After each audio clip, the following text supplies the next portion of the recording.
सपने वो नहीं जो नींद में आते हैं, बल्कि सपने तो वो होते हैं जो आपको नींद ना आने दें। और ऐसे ही आईएएस या जीपीएससी क्लास 1 ऑफिसर बनने का सपना पूरा करता है पीडी गुरुकुल। तो आइए इस वीडियो में एक नया सिलेबस का टॉपिक हम लोग देखते हैं। आज हम एक नया सब्जेक्ट स्टार्ट करने वाले हैं और वो सब्जेक्ट का नाम है इकोनॉमिक्स। हिंदी में बोलते हैं अर्थशास्त्र, है ना, इकोनॉमिक्स। देखो, जनरली आप ना दो टर्म एग्जाम्स के तौर पर या आप बोल सकते हो न्यूज़पेपर में या कहीं भी आप दो टर्म जो है वो सुनोगे। एक होता है इकोनॉमिक्स और दूसरा होता है इकोनॉमी, है ना। एक टर्म होता है इकोनॉमिक्स और दूसरा टर्म होता है क्या, इकोनॉमी। दोनों के बीच थोड़ा सा मैं आपको डिफरेंस बता देता हूं, फिर मैं एक्चुअल मुद्दे पे आता हूं, है ना। इकोनॉमिक्स की हिंदी होती है अर्थशास्त्र और इकोनॉमी की हिंदी होती है अर्थव्यवस्था। सुना होगा आप लोगों ने, इंडियन इकोनॉमी जो है खराब चल रही है, वर्ल्ड की इकोनॉमी जो है खराब चल रही है। ऐसे आप लोगों ने कई बार जो है न्यूज़पेपर्स के अंदर या न्यूज़ चैनल्स के अंदर न्यूज़ सुनी होगी, है ना। डिफरेंस क्या होता है इन दो टर्म्स में, इकोनॉमिक्स और इकोनॉमी में, पहले मैं आपको वो बता देता हूं और उसके बाद फिर मैं आपसे इस सब्जेक्ट के बारे में आज जिक्र करूंगा। इंट्रोडक्शन लेक्चर है, पूरा सब्जेक्ट किस तरह से है ये सब चीजें मैं आपको बताऊंगा। तो इकोनॉमिक्स है बेसिकली थ्योरी की, टॉपिक्स क्या है, कॉन्सेप्ट्स क्या है, वो इकोनॉमिक्स के अंदर आप लोग पढ़ोगे। इकोनॉमिक्स एक थ्योरी है, लेकिन जब इस थ्योरी को आप प्रैक्टिकली कहीं पर किसी देश में या किसी जगह पर अप्लाई करते हो, वो हो जाता है इकोनॉमी। समझ में आया? तो थ्योरी को बोलते हैं इकोनॉमिक्स, लेकिन यही थ्योरी का प्रैक्टिकल इंप्लीमेंटेशन किसी जगह पर या किसी भी देश में अगर किया जाता है तो बोला जाता है इकोनॉमी। क्लियर हुआ? आपने देखा होगा, कई बार आपने न्यूज के अंदर सुना होगा इंडियन इकोनॉमी, भारतीय अर्थव्यवस्था। उसका मतलब इकोनॉमिक्स को इंडिया के अंदर अप्लाई किया गया तो उसको क्या बोलेंगे, इंडियन इकोनॉमी। क्लियर हुआ? तो इकोनॉमिक्स थ्योरी है, इकोनॉमी प्रैक्टिकल है। अर्थशास्त्र थ्योरी है, अर्थव्यवस्था प्रैक्टिकल है। क्लियर हुआ ये चीज? अब मैं आपको इकोनॉमिक्स का जो इकोनॉमिक सब्जेक्ट हम पढ़ने वाले हैं इसके बारे में हम दो तरह की बातें आज के लेक्चर में करेंगे। पहला, मैं आपको बताऊंगा आपके एग्जामिनेशन की पॉइंट ऑफ व्यू से ये सब्जेक्ट कितना इंपॉर्टेंट है ना। और दूसरा, मैं आपको बताऊंगा कि कौन कौन से टॉपिक्स या किन किन मुद्दों को आप इकोनॉमिक्स के अंदर पढ़ने वाले हैं। क्लियर हुआ? अगर एग्जामिनेशन की अगर आप बात करेंगे तो एग्जामिनेशन की पॉइंट ऑफ व्यू से ये सब्जेक्ट बहुत ज्यादा इंपॉर्टेंट है। यूपीएससी के अंदर प्रीलिम्स एग्जामिनेशन के अंदर लगभग 20 से 25% पेपर, 20 to 25% पेपर इकोनॉमिक्स से आता है भाई यूपीएससी के अंदर। सोचो, 100 सवाल आते हैं यूपीएससी प्रीलिम्स में, 20 से 25 सवाल जो हैं वो इकोनॉमिक्स के बेस पर होते हैं, इकोनॉमिक्स के अंदर से होते हैं, है ना। और यूपीएससी मेंस में जीएस 3 के अंदर इकोनॉमिक्स होता है। यूपीएससी मेंस में जीएस 3, जो जीएस 3 है, जनरल स्टडीज 3, उसके अंदर इकोनॉमिक्स पूछा जाता है। वैसे अगर जीपीएससी की अगर आप बात करो तो 15% पेपर, 15% पेपर जीपीएससी के अंदर इकोनॉमिक्स से आता है। और जीपीएससी में मेंस में, जीपीएससी में मेंस में जीएस 3 यानी कि जनरल स्टडीज 3 में जो है इकोनॉमिक्स पूछा जाता है। तो प्रीलिम्स में 15% और जीएस 3 मेंस में पूछा जाता है इकोनॉमिक्स। और यूपीएससी की अगर बात करो तो 20 से 25% पेपर प्रीलिम्स में और जीएस 3 पूछा जाता है इकोनॉमिक्स। इंपॉर्टेंट समझ में आई? बहुत इंपॉर्टेंट सब्जेक्ट है ये। सब्जेक्ट जनरली बच्चों की रैंक डिसाइड करता है या प्रीलिम्स में ये डिसाइड करता है कि बच्चा प्रीलिम्स क्लियर कर रहा है या नहीं कर रहा है, क्योंकि इतना ज्यादा वेटेज होता है इकोनॉमिक्स सब्जेक्ट का। क्लियर हुआ ये चीज? चलो, अब अगर आपको मैं पूछूं कि इकोनॉमिक्स होता क्या है तो आपको पता होना चाहिए। देखो, मैं आपको एक सिंपल एक चीज बताता हूं कि जो सब्जेक्ट इतना इंपॉर्टेंट है और जिस सब्जेक्ट के आप लोग आगे जाकर इतने सारे लेक्चर्स करने वाले हो, उस सब्जेक्ट के बारे में अगर मैं पूछूं कि भाई व्हाट इज इकोनॉमिक्स, तो आपको पता होना चाहिए। एग्जामिनेशन में कभी नहीं पूछेगा वो कि व्हाट इज इकोनॉमिक्स, या कहीं पर कभी भी नहीं पूछेगा व्हाट इज इकोनॉमिक्स, लेकिन आपको पता जरूर होना चाहिए कि एक्चुअली इकोनॉमिक्स बोलते किस चीज को है या इकोनॉमिक्स के अंदर कौन कौन से टॉपिक्स आते हैं। तो ये चीज आपको पता होनी चाहिए, है ना। तो हम डिस्कस करते हैं कि भाई एक्चुअली इकोनॉमिक्स होता क्या है। देखो, अगर आप कभी भी गूगल करोगे या किसी इकोनॉमिक्स की किताब को खोलोगे इकोनॉमिक्स की डेफिनेशन के लिए, तो सिंपल सी एक बात लिखी होती है कि गुड्स एंड सर्विसेज के प्रोडक्शन से लेके डिस्ट्रीब्यूशन से लेके कंजम्पशन तक के सारे प्रोसेसेस इकोनॉमिक्स के अंदर आते हैं। अब आप सोच रहे होगे सर ये क्या बोल दिया, गुड्स एंड सर्विसेज के प्रोडक्शन डिस्ट्रीब्यूशन कंजम्पशन से लेकर सारे प्रोसेस इकोनॉमिक्स के अंदर आते हैं, इसका क्या मतलब है? इसका मतलब ध्यान से समझना, पहले हम लोग बात करते हैं एक सिंपल से कॉन्सेप्ट की, और वो कॉन्सेप्ट है गुड्स एंड सर्विस। कौन सा कॉन्सेप्ट है भाई? Goods and service. देखो गुड्स एंड सर्विस ये बेसिकली वर्ड्स आप लोग बचपन से सुनते हुए आए होंगे, थोड़ा सा मैं आपको उसके बारे में रिवाइज करवा देता हूं। कोई भी सामान जो फिजिकल फॉर्म में दिखता है, जैसे ये मार्कर हो गया है ना, जैसे आपका मोबाइल हो गया, जैसे एयर कंडीशन हो गया, जैसे कार हो गई, जो फिजिकल फॉर्म में दिख रही है और खरीदी और बेची जाती है उसको बोलते हैं क्या? गुड्स। समझ में आया? कोई भी चीज जो फिजिकल फॉर्म में दिख रही है और खरीदी और बेची जाती है उसको क्या बोलते हैं भाई? गुड्स, सामान, है ना। और सर्विस क्या होती है भाई? सर्विस मतलब वो चीज जो खरीदी और बेची तो जाती है लेकिन दिखती नहीं है। अब आप बोलोगे सर दिखती नहीं है, इसका क्या मतलब हुआ? फॉर एग्जाम्पल मैं आपको पढ़ा रहा हूं और आप बदले में मुझे पैसे दे रहे हो, तो मैं आपको क्या दे रहा हूं? सर्विस दे रहा हूं। क्लियर हुआ? क्या मेरी पढ़ाने की जो है वो सर्विस आपको दिख रही है? नहीं दिख रही। वैसे ही आप लोग रेस्टोरेंट में गए, वेटर ने आपको सर्विस दी, खाना सर्व किया, ये सब चीज करी, है ना, आपने बदले में उसको पैसे दिए, सर्विस। क्लियर हुआ? आप मूवी देखने गए, सर्विस। आप डॉक्टर के पास कंसल्टेशन लेने गए, सर्विस। आप चार्टर्ड अकाउंटेंट के पास कंसल्टेशन लेने गए, सर्विस। आप अपने एडवोकेट से लीगल कोई कंसल्टेशन लेने गए, सर्विस। तो क्लियर हुआ ये चीज, है ना। जो चीज दिखती नहीं है लेकिन फिर भी ट्रेड की जाती है, या आप बोल सकते हो उसके पैसे दिए जाते हैं, वो उसको आप सर्विसेज के अंदर कंसीडर कर सकते हो। क्लियर हुआ? गुड्स क्या हुआ? वो फिजिकल चीज जो दिखती है और उसका ट्रेड किया जाता है उसको बोलते हैं गुड्स। क्लियर हुआ है चीज? तो गुड्स और सर्विस के बीच का डिफरेंस क्लियर हो गया। चलो अब हम मुद्दे पे आते हैं, बात करते हैं कि इकोनॉमिक्स की डेफिनेशन क्या होती है।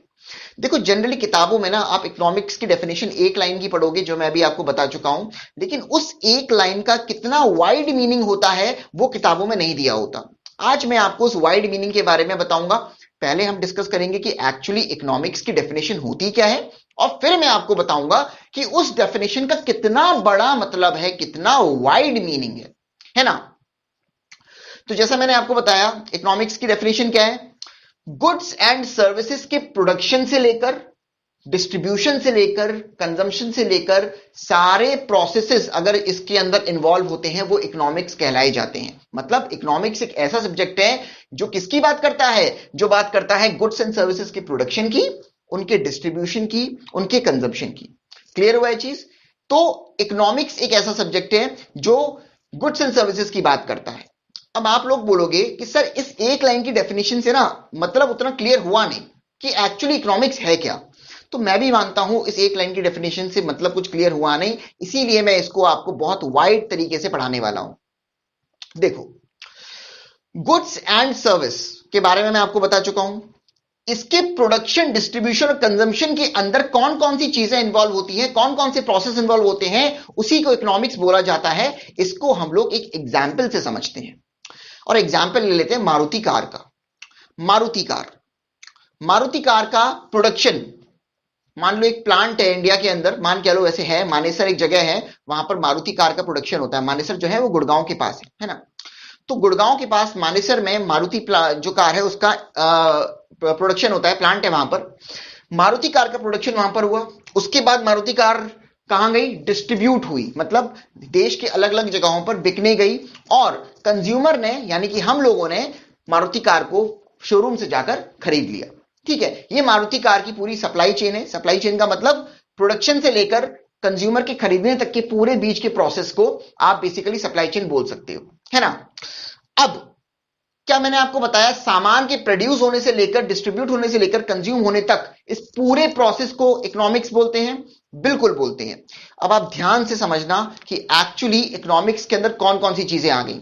मुझे एक चीज बताओ, मारुति कार, जो मारुति कार का ओनर होगा या जो मारुति कंपनी होगी, जब वो कार का प्रोडक्शन करके बेचेगी तो क्या वो उसमें प्रॉफिट कमाएगी? बिल्कुल कमाएगी। क्या प्रॉफिट के ऊपर वो टैक्स देगी सरकार को? बोलो, प्रॉफिट के ऊपर क्या वो सरकार को टैक्स देगी? बिल्कुल देगी। तो टैक्स भी आपको किसके अंदर पढ़ना है? इकोनॉमिक्स के अंदर पढ़ना है। अब आपको समझ में आया कि ये एक लाइन की डेफिनेशन नहीं है, इस एक लाइन की डेफिनेशन के अंदर बहुत सारी चीजें इन्वॉल्व हैं। Economics is not only the production, distribution and consumption of goods and services, इसके अंदर बहुत सारी चीजें इन्वॉल्व हैं। कौन कौन सी, सब बताता हूं, ध्यान से देखना, बहुत इंटरेस्टिंग चीज है। मारुति कार का प्रोडक्शन हुआ, प्रोडक्शन होने के बाद जब मारुति के ओनर्स को प्रॉफिट हुआ तो क्या वो उसके ऊपर सरकार को टैक्स देंगे? बिल्कुल देंगे। तो टैक्स भी किसके अंदर आएगा? इकोनॉमिक्स के अंदर आएगा। क्या इस टैक्स की रेट समझते हो आप? जो टैक्स के रेट्स होते हैं 10%, 15%, 20%, क्या इस टैक्स की रेट सरकार अपने बजट में तय करती है? बिल्कुल तय करती है। तो बजट भी किसके अंदर आ जाएगा? इकोनॉमिक्स के अंदर आ जाएगा। सोच रहे हो आप कि सिर्फ इस एक लाइन की डेफिनेशन के अंदर कितनी बातें छुपी हुई हैं, है ना? फिर हम आगे बढ़ते हैं। क्या जो कंज्यूमर है उसको कार खरीदने के लिए कई बार लोन की जरूरत होती है, और लोन कहां मिलता है? बैंक में मिलता है। तो क्या पूरा बैंकिंग सिस्टम भी इकोनॉमिक्स के अंदर पढ़ना पड़ेगा? बिल्कुल पढ़ना पड़ेगा। क्या कंज्यूमर को लोन चाहिए कार को खरीदने के लिए बैंक से? तो बिल्कुल चाहिए। तो बैंकिंग सिस्टम भी बेसिकली किसके अंदर आ गया? इकोनॉमिक्स के अंदर आ गया, है ना? और इसके साथ साथ और मैं आपको चीज बताता हूं। क्या मुझे एक चीज बताओ, क्या 10 साल पहले जो कार जिस रेट पे मिलती थी, आज भी क्या उस रेट पे मिलती है? महंगी मिलती है? बोलो। बिल्कुल महंगी मिलती है। तो क्या महंगाई भी इकोनॉमिक्स के अंदर आ गई? इन्फ्लेशन बिल्कुल आ गई। इन्फ्लेशन को बोलते हैं महंगाई, हम लोग आगे जाके पढ़ेंगे। इन्फ्लेशन मतलब महंगाई, है ना? तो सोचो, सामान या सर्विसेज के बनने से लेकर कंज्यूम होने के बीच के सारे प्रोसेसेस इकोनॉमिक्स के अंदर आते हैं। कौन कौन से प्रोसेस अब तक हमने डिस्कस किए कि सामान जब बनेगा, बिकेगा, मुनाफा आएगा, प्रॉफिट आएगा, उसके ऊपर टैक्स देना होगा, तो टैक्स भी इकोनॉमिक्स के अंदर आएगा। ये टैक्स की रेट सरकार बजट में डिसाइड करती है, तो बजट भी इकोनॉमिक्स के अंदर आएगा। इसके साथ साथ कई बार लोन की जरूरत पड़ती है सामान को खरीदने के लिए, तो लोन कहां मिलेगा? बैंक। तो बैंकिंग पूरा सिस्टम भी इकोनॉमिक्स के अंदर आएगा। और इसके साथ साथ मैंने आपको बताया, सामान कई बार महंगा होता जाता है साल दर साल, तो इन्फ्लेशन भी किसके अंदर आएगा? इकोनॉमिक्स के अंदर आएगा। और बहुत सारी चीजें छुपी हुई हैं इस सप्लाई चेन के अंदर, और बहुत सारी चीजें छुपी हुई हैं। देखो, सामान बना, मान लो कार बनी। अब मान लो कार बनती है, जैसे मानेसर, मैंने आपको बताया कि गुड़गांव के पास एक जगह है मानेसर, है ना, हरियाणा में मानेसर एक जगह है। मानेसर से अगर कार को बैंगलोर भेजना है बेचने के लिए, तो क्या प्रॉपर हाईवेज होने चाहिए, प्रॉपर जो है रोड्स होनी चाहिए, तभी जाकर वो सामान जो है वो एक जगह से दूसरी जगह जा पाएगा। तो क्या मैं बोल सकता हूं इकोनॉमिक्स के अंदर इंफ्रास्ट्रक्चर भी आएगा? बिल्कुल आएगा। इंफ्रास्ट्रक्चर भी इकोनॉमिक्स के अंदर आएगा। इंफ्रास्ट्रक्चर के मतलब अंदर क्या क्या चीजें आती हैं? रोड हो गए, हाईवेज हो गए, एयरपोर्ट्स हो गए, रेलवेज हो गई, ये सारी चीजें इंफ्रास्ट्रक्चर के अंदर आती हैं, है ना? तो सोचिए आप कि एक सप्लाई चेन है, प्रोडक्शन से लेकर कंजम्पशन तक की, उसके बीच में कितने प्रोसेसेस, कितनी चीजें इन्वॉल्व हैं। क्लियर हुआ? अब मान लो सामान बना हमारे देश के अंदर और सामान एक्सपोर्ट हुआ। एक्सपोर्ट समझते हो? हमारे देश से सामान दूसरे देश में गया, दूसरे देश के लोगों ने खरीदा, इसको बोलते हैं एक्सपोर्ट। सामान बना और सामान एक्सपोर्ट हुआ, तो क्या दूसरे देश से हमारे देश को फॉरेन करेंसीज मिलेंगी? बिल्कुल मिलेंगी फॉरेन करेंसीज। फॉरेन करेंसी समझते हैं ना आप? डॉलर हो गया, पाउंड हो गया, येन हो गया, युआन हो गया, ये फॉरेन करेंसीज है। फॉरेन करेंसीज मिलेंगी। तो क्या फॉरेन करेंसीज भी इकोनॉमिक्स के अंदर आएंगी? बिल्कुल आएंगी, है ना?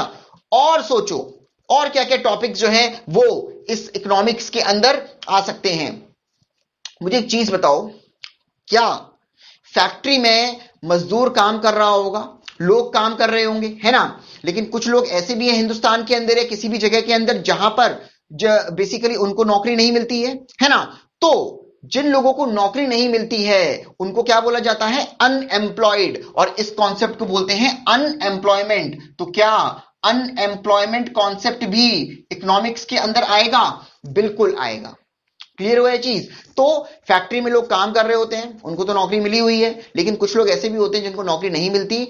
इस कॉन्सेप्ट को बोलते हैं अनएम्प्लॉयमेंट। तो अनएम्प्लॉयमेंट भी किसके अंदर आएगा? इकोनॉमिक्स के अंदर आएगा। और मुझे एक चीज बताओ, क्या अनएम्प्लॉयमेंट अगर होता है, यानी कि किसी के पास अगर नौकरी नहीं है, तो क्या उसके पास पैसे नहीं आएंगे? और अगर पैसे नहीं आएंगे तो क्या वो गरीब हो जाएगा? तो गरीबी भी, यानी कि पॉवर्टी भी किसके अंदर आएगी? इकोनॉमिक्स के अंदर आएगी। क्लियर हुआ ये चीज? तो बहुत सिंपल सी डेफिनेशन थी, अगर आपको याद हो तो। मैंने क्या बोला? सामान और सर्विसेज, गुड्स एंड सर्विसेज के प्रोडक्शन, डिस्ट्रीब्यूशन और कंजम्पशन के प्रोसेस को क्या बोलते हैं? इकोनॉमिक्स बोलते हैं। यही बोला था ना मैंने।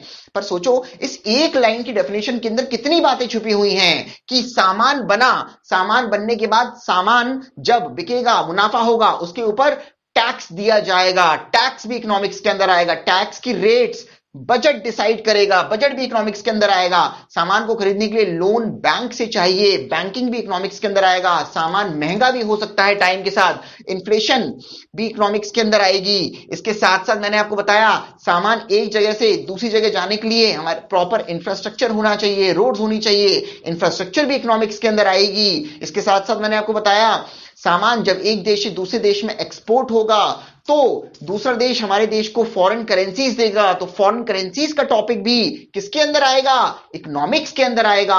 और मैंने आपको बताया, कुछ लोगों के पास नौकरी नहीं होती है, इसको अनएम्प्लॉयमेंट बोला जाता है, जिससे गरीबी पैदा होती है देश के अंदर। तो अनएम्प्लॉयमेंट और पॉवर्टी भी इकोनॉमिक्स के अंदर आएंगे। सोचा, एक लाइन ने कितने कॉन्सेप्ट्स को कवर कर दिया।